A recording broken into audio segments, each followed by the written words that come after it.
Hello, friends. Welcome to E-Taragati, where education is digitalized.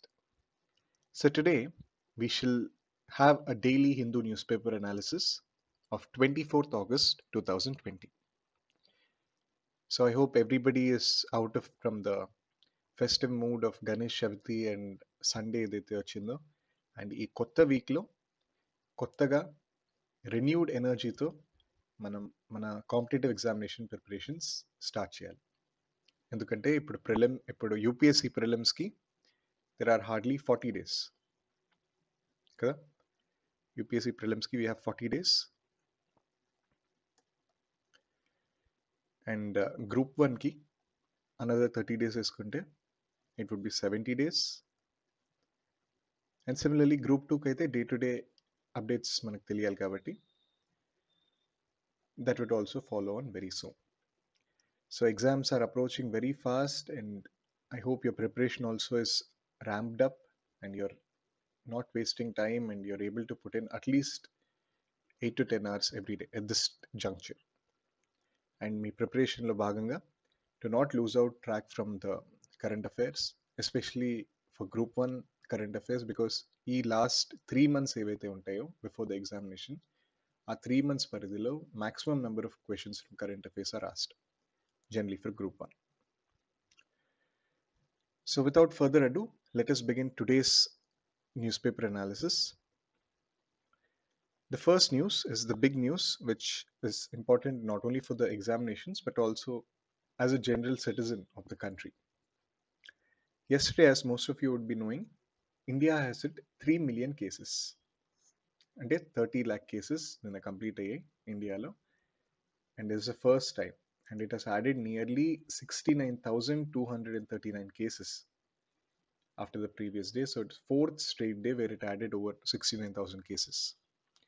So India basically is placed behind Brazil and US in the overall caseload, and at 57,000 deaths, we have only half as many as Brazil, as less than one third as that of US.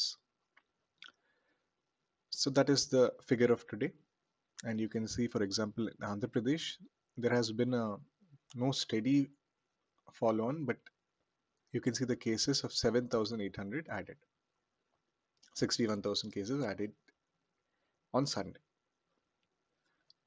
So anyway, the important part here is only about 23% of the confirmed cases are active, requiring treatment, and case fatality ratio has dipped to less than 2%.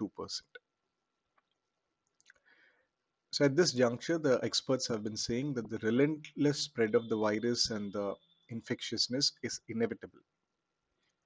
And India is politically and culturally one country, but epidemiologically చూస్తే అంటే epidemiologically అంటే disease పరంగా చూసినట్లయితే India actually many countries rolled into one అంటున్నారు.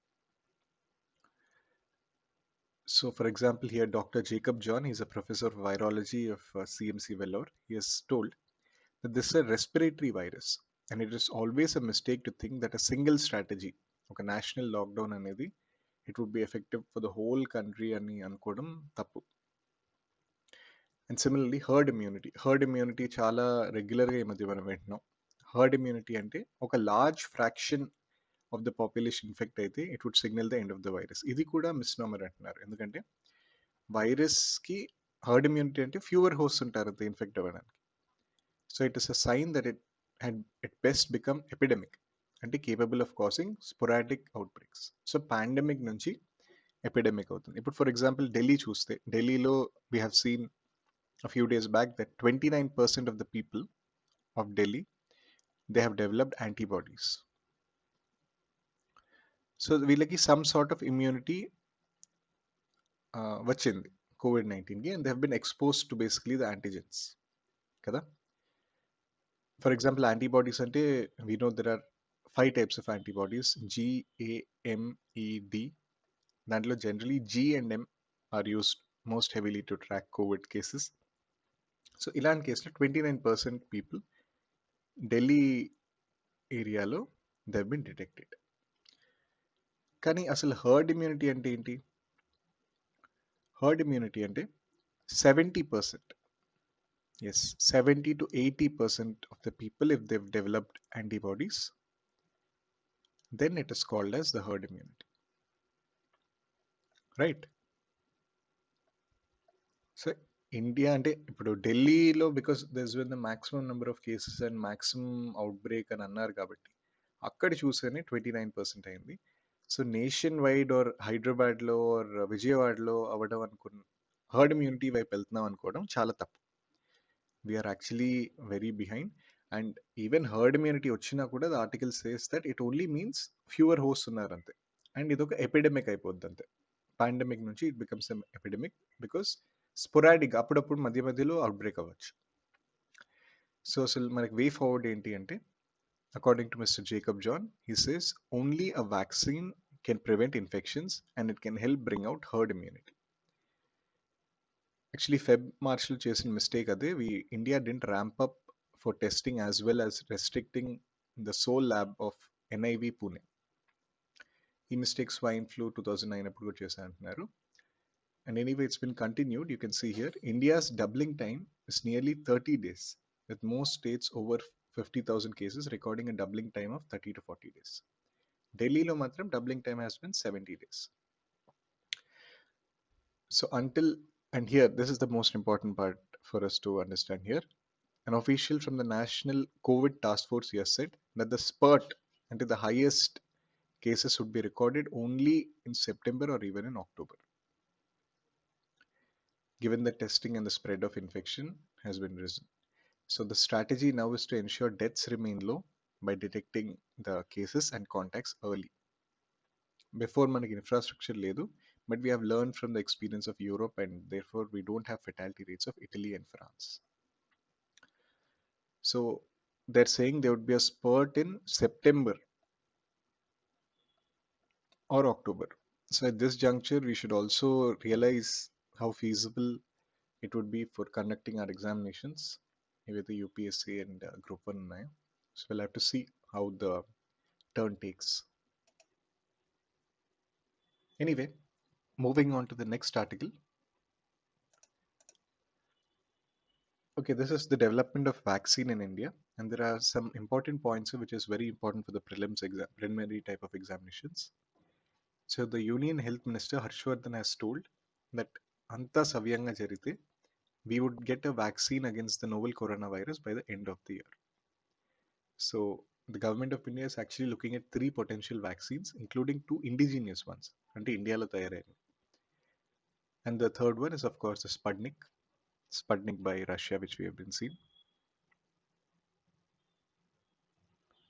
Sputnik V. So the phase 1 human clinical trials of vaccines, one at Bharat Biotech in collaboration with ICMR and other by Zydus Cadila, they have been completed.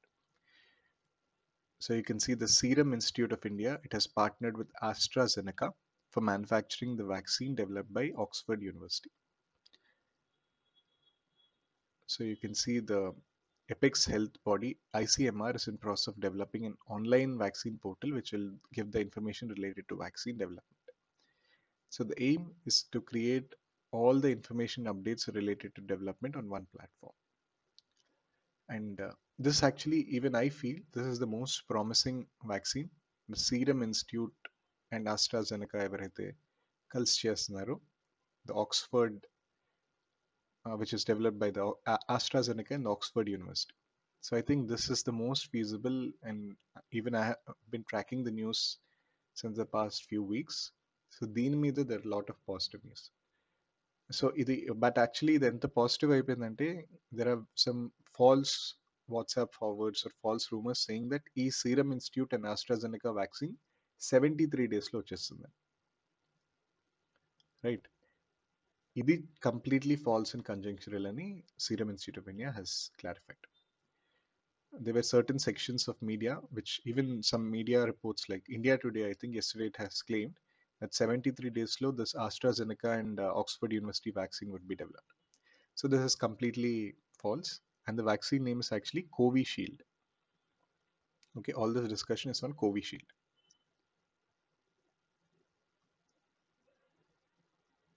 Covishield vaccine. It is developed by, you should remember, Serum Institute of India in partnership with AstraZeneca and Oxford University. So this is the most potential vaccine at this juncture we have.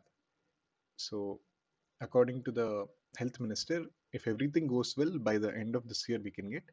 But there are some rumors that 70 days లో ఈ vaccine వచ్చేస్తుందని. That is false.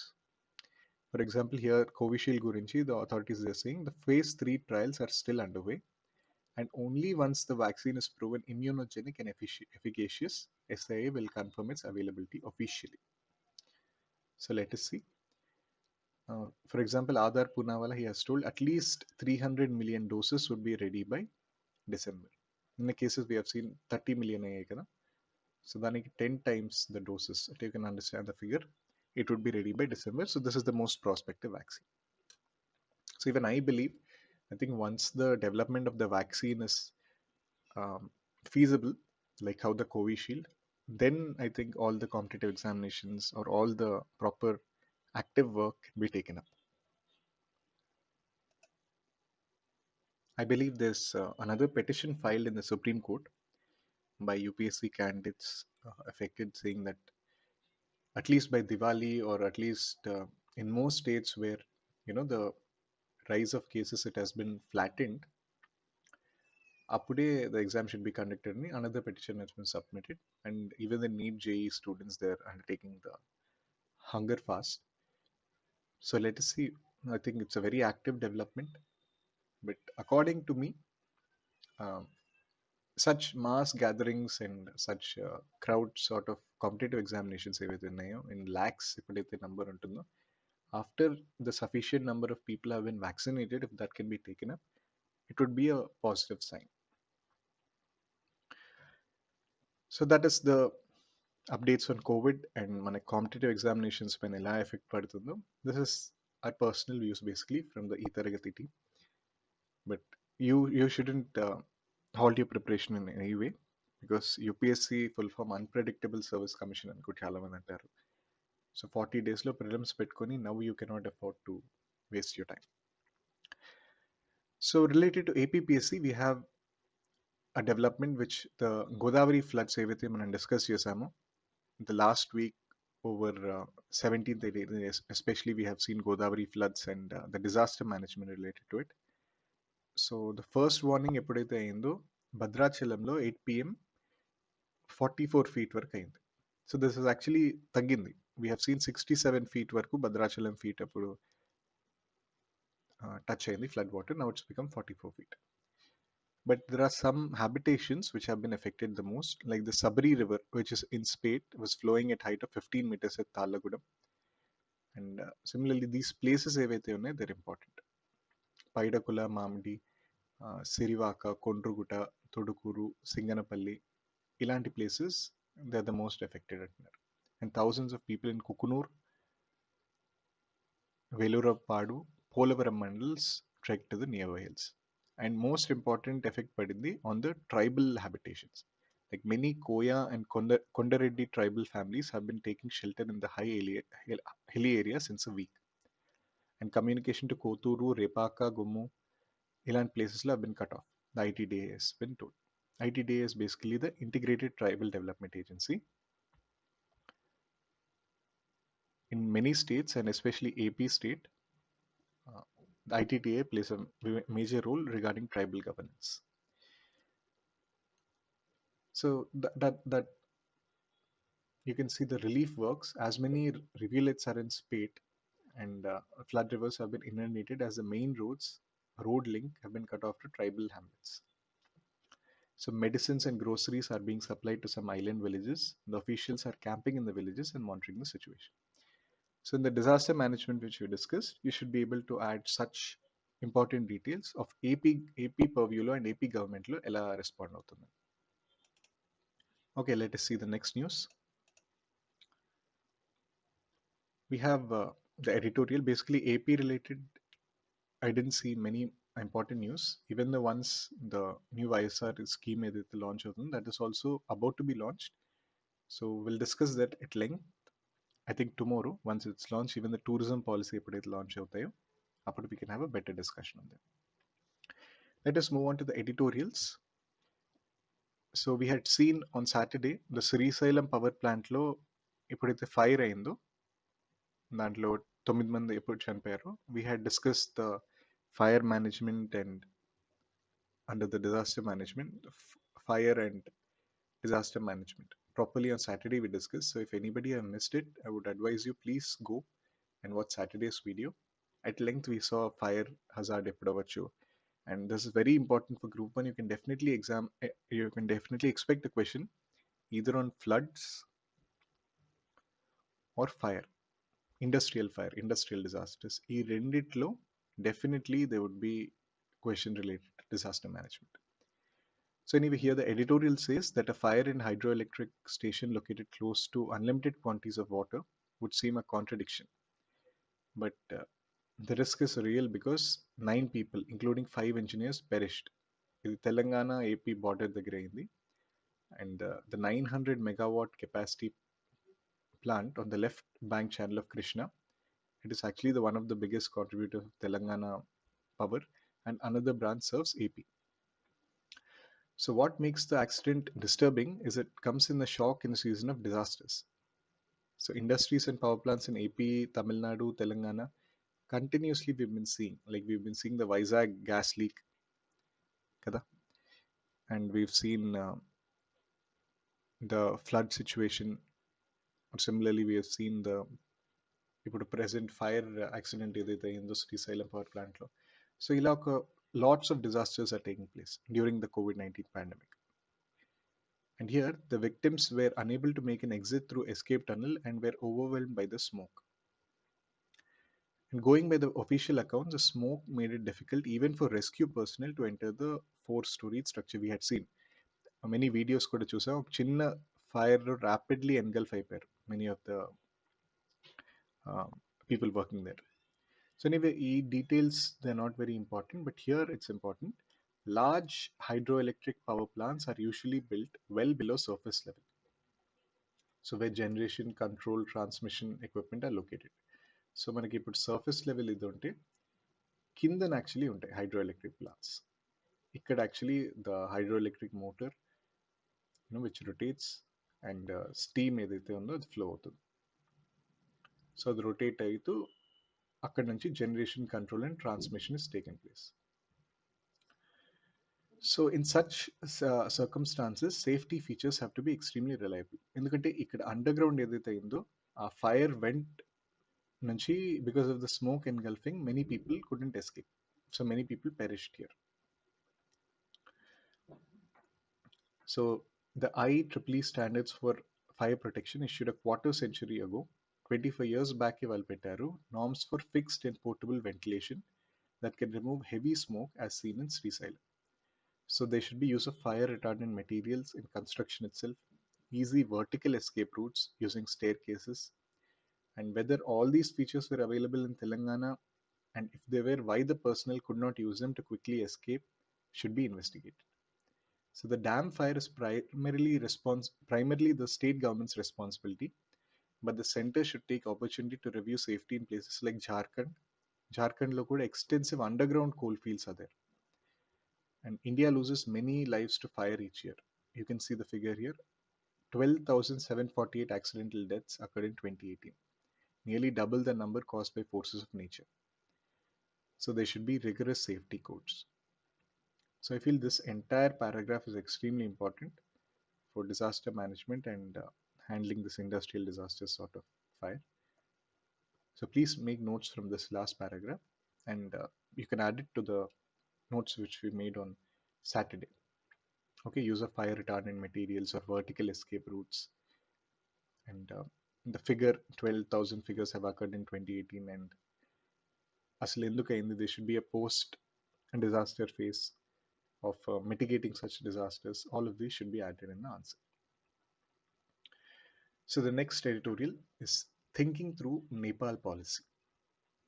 Now Nepal, of course, it's been in news for the last few months actually, ever since the Kalapani dispute erupted, and how Nepal claimed that Lord Ram or Ayodhya was actually from Nepal. So there have been a lot of thorny issues in the relationship, and ఈ article Mr. Shyam Saran, he was actually a former foreign secretary and senior fellow for Center of Policy Research. So he was actually India's ambassador to Nepal in 2002 2004. So this is an authentic source, and he's saying August 15th, చాలా మందికి ఎలా తెలిసినట్టయితే ఇది KP Sharma only he made a friendly gesture by telephoning the Prime Minister Modi, and he conveyed the India's Independence Day greetings. So this is actually a positive development, and this was followed by a meeting of India Nepal Joint Project Monitoring Committee. It is chaired by India Ambassador to Nepal and Nepal Foreign Secretary. We had discussed both of these developments actually. On August 16th, we discussed this KP Sharma gesture, and similarly, we also saw the joint project monitoring committee, which is set for some projects. So basically, the committee was set up in view of the large bilateral cooperation projects which take place between India and Nepal, and it is held virtually. But background చూస్తే ఈ Kalapani and సుస్తా ఇష్యూస్కి ఇది respite ఎంతవరకు అవుతుంది అని the author is saying. So if you see a brief background, the Nepali side was actually upset by taking a series of unilateral actions. అంటే a relatively minor dispute involving around 35 kilometers around the Kalapani Springs was expanded to claim a large wedge of Indian territory towards the east, measuring nearly 400 square kilometers. Kada? So Nepal has it basically a constitutional amendment to and revised official map they had given last year, and India has been confronted with a fait accompli where Nepal conveyed its willingness to negotiate and talks. So this is all the ball by ball commentary ఏదైతే నేపాల్ ఏమని చేశారో, and it's not very clear in this article. We shall discuss it in the next slide in more simple language. Here I feel it's important. The Treaty of Sugali in 1816, during the time of British colonialism, it was said that the Kali River is the boundary between the two countries. But the problem is there was no map attached to the treaty. And now Nepal is claiming that the main tributary of Kalapani rises east of the Lipulek from Limpaidura ridgeline. Limpaidura also is important. And hence, that should serve as the border. So for example, here you can see the figure. Kalapani దగ్గర they're claiming, and a main tributary ఏదైతే ఉందో దానికి east ridge line మొత్తం it comes under Nepal and they say.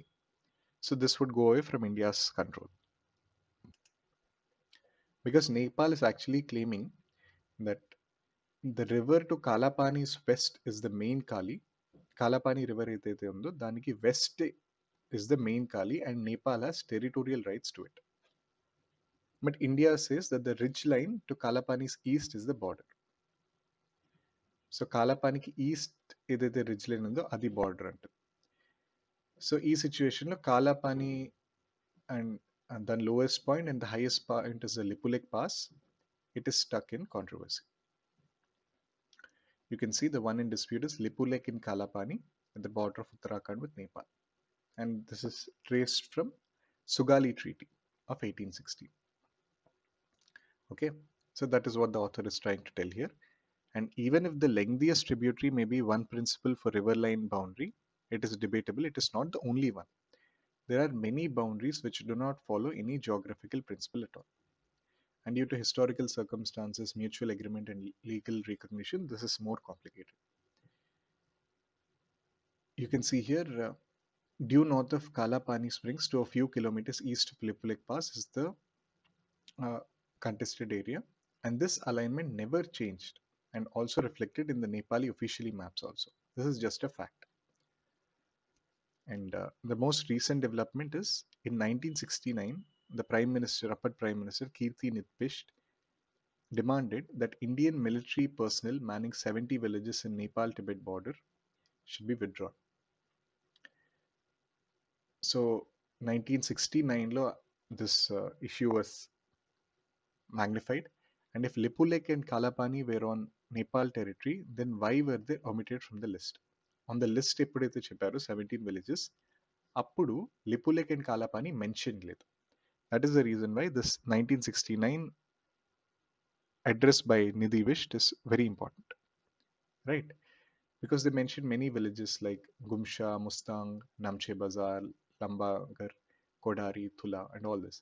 E dantlo, Lipulek and Kalapani is not mentioned, right? They are omitted from the list.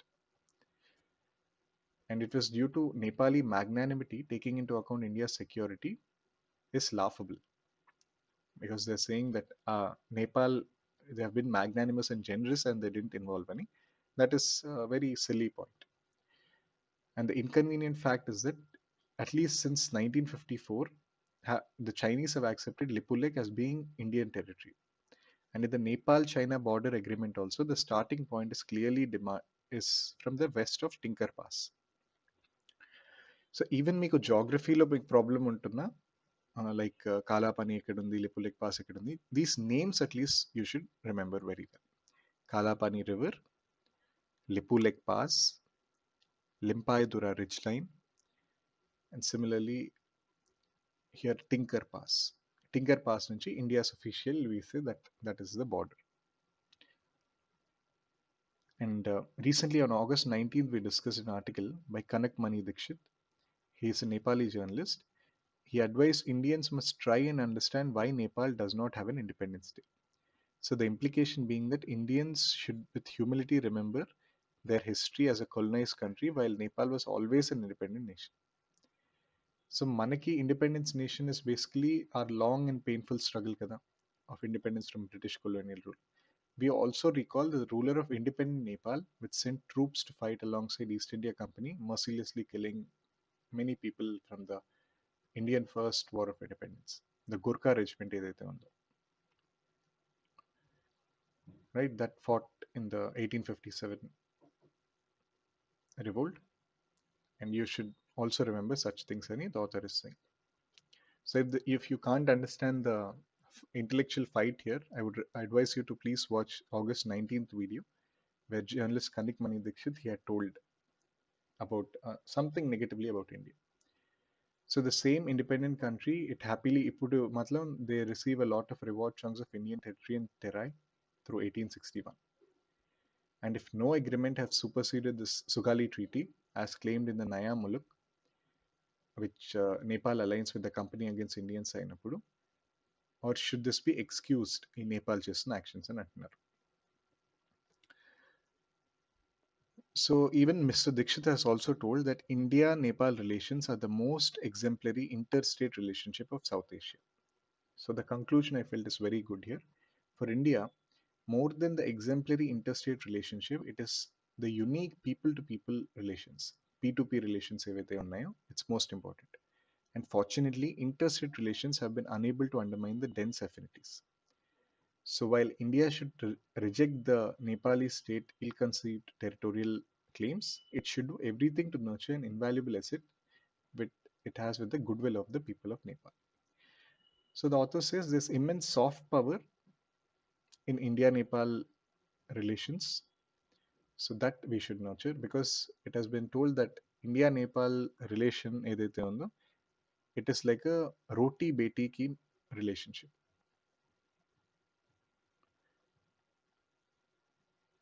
అంటే ఇప్పుడు basically కూతుర్ని నేపాల్ కూతురు ఎలాగైతే పెళ్లి తర్వాత వెళ్తుందో అలాంటి రిలేషన్షిప్ అని the India Nepal policy has been evolved. And India and Nepal there are so embroiled with each other, they are so into, even if you see the Terai regions or border regions, you can hardly differentiate the cultures. So there is a lot of affinity, goodwill of people of Nepal near the Bihar border or near the Uttarakhand border. So that should be strengthened, that the author ends. So to understand further, I wanted to have make you have a background information on the Kalapani dispute. The Kalapani is the easternmost corner of Uttarakhand's Pithodakar district. ఇక్కడ ఏదైతే పిత్తోడాగఢ్ district ఉందో అక్కడ Kalapani is easternmost district. So you can see it is near the tri junction of India, China and Nepal. ముగ్గురి tri junction దగ్గర Kalapani is there. And we have discuss this కదా, west of and east of ఎలా problems వస్తున్నాయో. But it was revived in November 2019 when India published a revised political map showing the UTs of JNK and Ladakh. So JNK Ladakh చేసిన ఎక్సర్సైజ్లో India ఎప్పుడైతే political map పెట్టిందో అప్పుడు the protest has erupted. And very recently, India also inaugurated the Darchula Lipulek Pass link, cutting across the disputed Kalapani area. Right? You can see here Darchula ఇక్కడ ఉంది, Lipulek ఇక్కడ ఉంది. So we have a pass link road construct చేసింది India.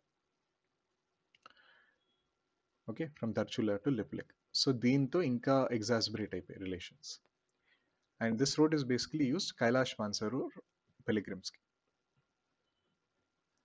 So since it's constructed by India, the protests have erupted. And in background, which we discussed, the Treaty of Sugali, it's very important. You have to remember this. It was concluded between British India and Kingdom of Nepal. It maps Makali River as western boundary with India, but different maps show the source of tributary at different places. And అప్పట్లో అసలు మ్యాపే లేదు అది ఇంకా treaty. That was what the author is saying. So I hope you got a good understanding of the Nepal issue and the subsequent protests. So let us see the next news. This news basically it focuses on India's food insecurity ఎలాగైతే ఎప్పటి నుంచో ఉందో over the past decade and ఇప్పుడు COVID-19 pandemic వల్ల how it has been augmented. Like there is some data here. Estimates in the report by several United Nations organizations. The report is basically the state of food security and nutrition in the world, SOFI report. దీంట్లో food insecurity has increased by 3.8% between 2014 and 2019. And by 2019, 6.2 crore more people were living with food insecurity than 2014. So the food security has actually reduced. And from the whole article, I feel this is the most important data which you can note down. In 2014 to 2019, it has increased by 3.8%. You don't have to mention Narendra Modi government and such. This is actually written by an author from Jawaharlal Nehru University. So I would advise you to exercise your discretion here. But this figure is important because it is from the SOFI report. This is actually published annually, and it is the most authoritarian evaluation of hunger and food security. So, in report, they use two measures: the prevalence of undernourishment (POU) and a new measure called as the prevalence of moderate and severe food insecurity. And both of these they are part of the SDG goals 2.1 ఏదైతే ఉన్నాయో to end hunger and food insecurity. SDG goal 2, Sustainable Development Goal 2, focuses on ending hunger. Kada? One is to end poverty, SDG 1, and 2 is for hunger. Both of these are important. So, ఇక్కడ 2 లో here it has come, and while POU is focused on estimating proportion of population facing chronic deficiency of calories, undernourishment kadadi. PMSFI, the prevalence of moderate and severe food insecurity is a more comprehensive measure of the lack of the adequate and nutritious food. So here మొత్తం దాని data and all అది ఎలా collect చేస్తుందో అదంతా ఇచ్చారు. But ఇక్కడ another important part is the PMSFI uses the food insecurity experience scale.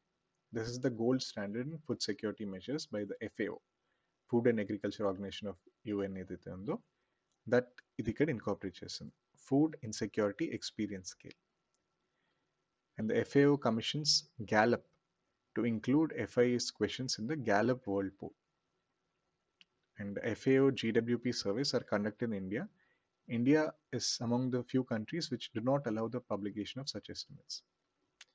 So this is a countrywide data. They're saying 27% of India's population suffered from moderate to severe food insecurity in 2014, and it rose to 31%. So the 3.8 ఏదైతే చెప్పారు. So it is rising. So many people feel that the food security in India is actually improving, but from the SOFI report, it is actually rising. And India has not released the latest NSSO report. As a result, conventional measures of poverty and food consumption are not available in the recent years.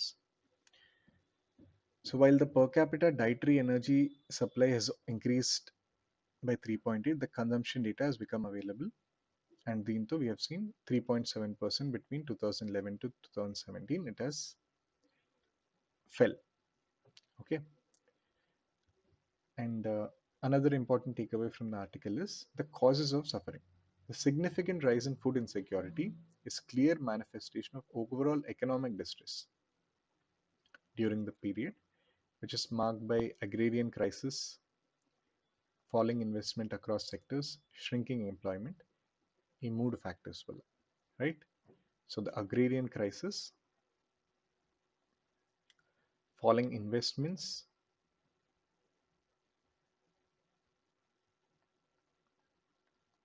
and the unemployment, these three factors. So you should quote the SOFI report, food insecurity, and the reasons దేని వల్ల food security తగ్గిందో. And the latest PLFS data, which has shown, we have seen that the unemployment rates in the recent years have been higher than the last 4 decades. Unemployment rate is roughly 6.1%. It is the highest. And the COVID-19 pandemic, though, people have been expecting it would go somewhere around 30% unemployment rate. So there's a huge unemployment rate, and it is believed that the demonetization and GST were two prime causes of economic distress. So this is the author's views here, but I feel these three can be mentioned because there is sufficient economic literature supporting the same: the agrarian crisis, investment fall, and unemployment. So sudden imposition of unprecedented lockdown kuda COVID-19 pandemic lo దీని వల్ల కూడా problem of hunger and food insecurity అయింది. So there is a sudden loss of livelihood. Majority of India's poor are faced with food insecurity, hunger and starvation. So ఇలాంటి situation లో there's an important baseline estimation for situation before the pandemic this report has given. And it is critical for India to conduct a national survey of food insecurity to assess the impact of the pandemic on different sections of the people, right? So that is the whole article. And I felt the SOFI report 3.8% ఎప్పుడైతే పెరిగింది, and ఆ report ఏమేం వాడుతుందో POU and the PMSFI and the food insecurity experience skill, they are important factually. And for an analytical aspect, these reasons are implied. Okay. So now, eval newspaper, these are the most important articles I found, and this is sufficient for us from an examination point of view. And here are some sample mains questions for you. Has there been an undeniable chink in the India-Nepal relations? So chink in the armor ఏదైతే అంటాం మనం, and which the author also used. So has there been an undeniable chink? Elaborate critically. So you should focus on India-Nepal relations, the positive sides, how it evolved after independence.